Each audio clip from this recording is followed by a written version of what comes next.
Nunca solía prestar mucha atención a los sonidos de mi casa por la noche. Las casas antiguas se asientan, la madera se expande y contrae, las tuberías se quejan cuando baja la temperatura, al menos, eso era lo que siempre me decía. Pero la primera vez que escuché todas las puertas de mi casa abriéndose exactamente a medianoche, el sonido no se parecía a ningún ruido natural. Estaba acostado, apenas entrando en ese sueño ligero, cuando comenzó el crujido en suave al principio, como si alguien probara una bisagra, luego más fuerte, alargándose en una larga queja. Una puerta se abrió en el pasillo, luego otra en la parte opuesta de la casa, luego una tercera. En cuestión de segundos, escuché todas las puertas abrirse: mi dormitorio, el baño, el armario de ropa blanca, el sótano, la habitación de invitados, cada una sumando su voz a un coro creciente de madera protestando. Todas se detuvieron al mismo tiempo, como si un director invisible hubiera bajado las manos. Permanecí petrificado bajo las sábanas,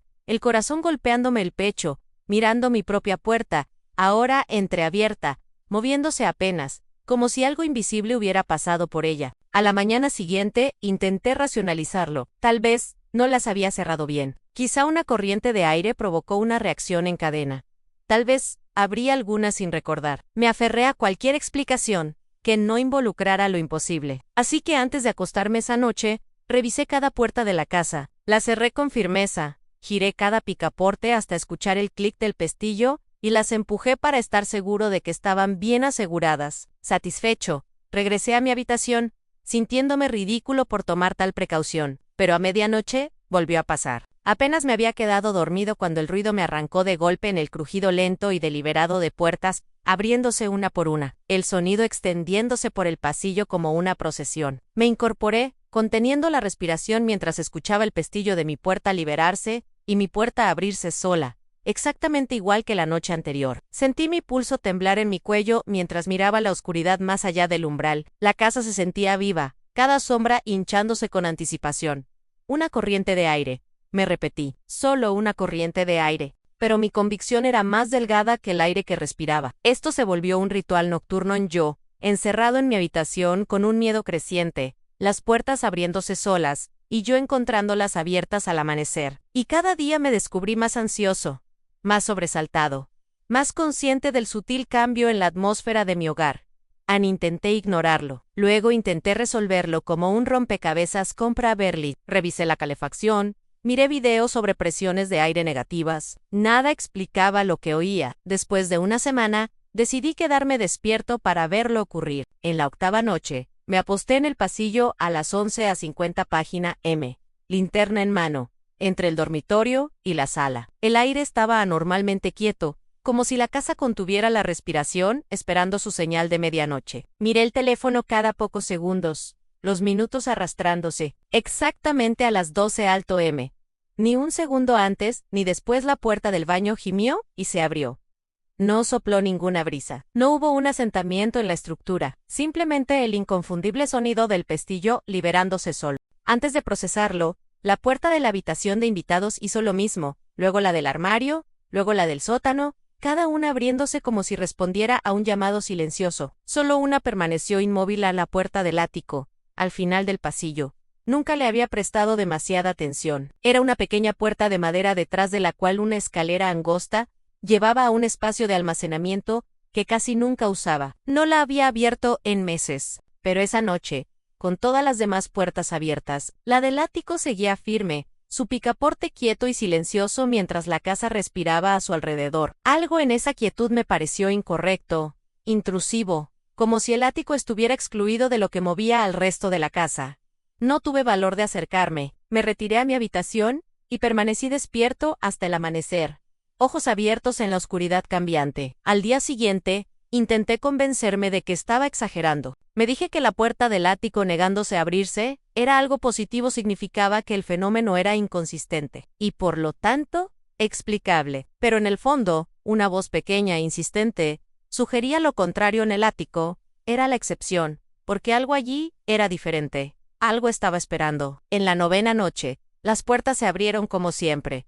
En la 10ª, lo mismo. Pero en la 11ª, todo cambió. Desperté de un sueño ligero, con el sonido familiar de puertas crujiendo. Suspiré, ya sabiendo lo que venía. Pero después de las primeras puertas abriéndose, El patrón se rompió. Conté 5 puertas abriéndose: baño, invitados, sótano, mi dormitorio, el armario, pero el ruido se detuvo de pronto. Esperé las demás, pero el silencio se estiró espeso y frío. Entonces lo entendí. Una puerta se había quedado cerrada otra vez.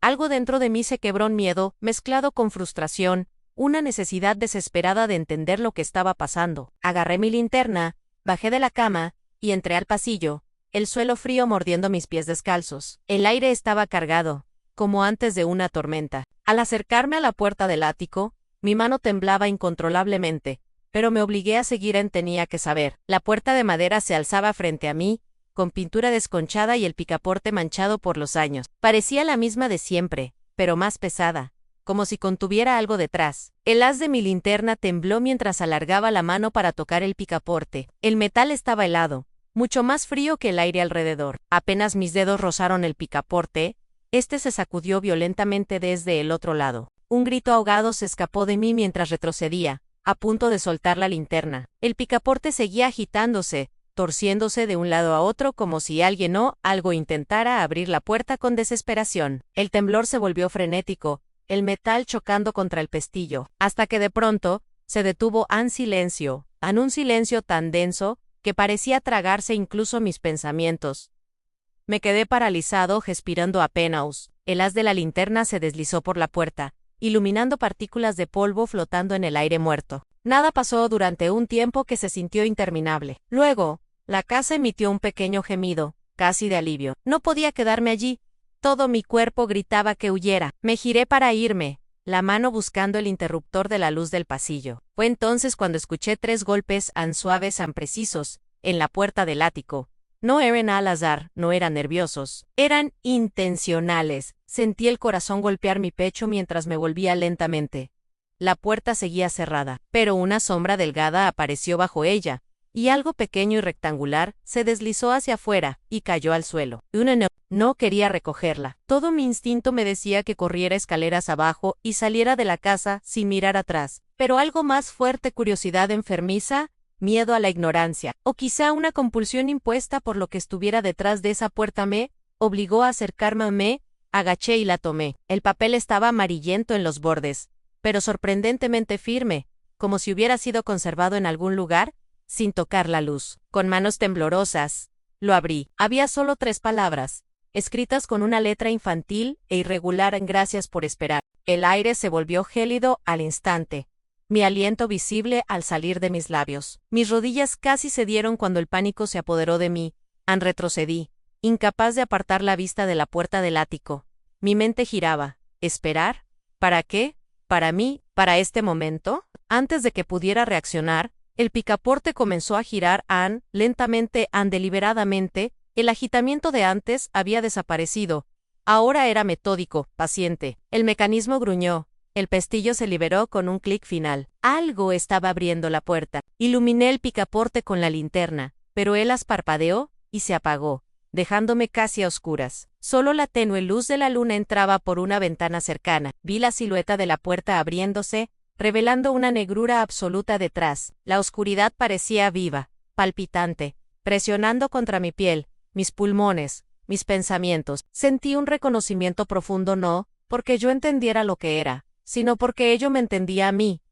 Sabía que yo estaba allí cada noche. Sabía que esperaba del otro lado. Sabía que observaba. La puerta se abrió por completo, la negrura extendiéndose como humo. El aire se enfrió tanto que dejé de sentir los dedos de mis manos. Un olor tenue a polvo, madera vieja y algo metálico y húmedo se filtró desde el interior. Un susurro emergió de la oscuridad, tan suave que parecía un viento inexistente.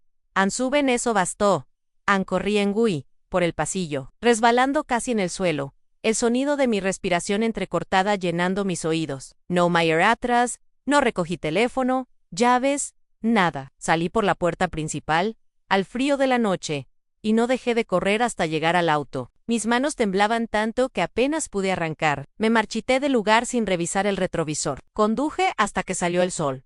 No regresé ese día ni al siguiente. Dormí en el coche, luego en un motel, demasiado asustado para acercarme a esa calle. Finalmente, después de 2 días sin dormir, volví durante el día acompañando a un cerrajero y un amigo. fingiendo que necesitaba documentos importantes. No pasó nada mientras ellos estaban allí, pero no permití que nadie subiera al ático. Me mudé esa misma semana, dejé muebles, ropa, incluso cajas sin abrir. La agente de bienes raíces se quejó, pero no respondí. No sé qué siguió allí. No sé qué esperaba detrás de esa puerta, ni qué quería de mí, pero, a veces especialmente cerca de mi Dianashima y nueva casa, cruje extraño. He encontrado puertas entreabiertas que juro haber cerrado. Y anoche, justo a las 12, escuché algo deslizarse por debajo de mi puerta. Una nota aún no la recojo, pero lo haré, y me aterra lo que pueda decir.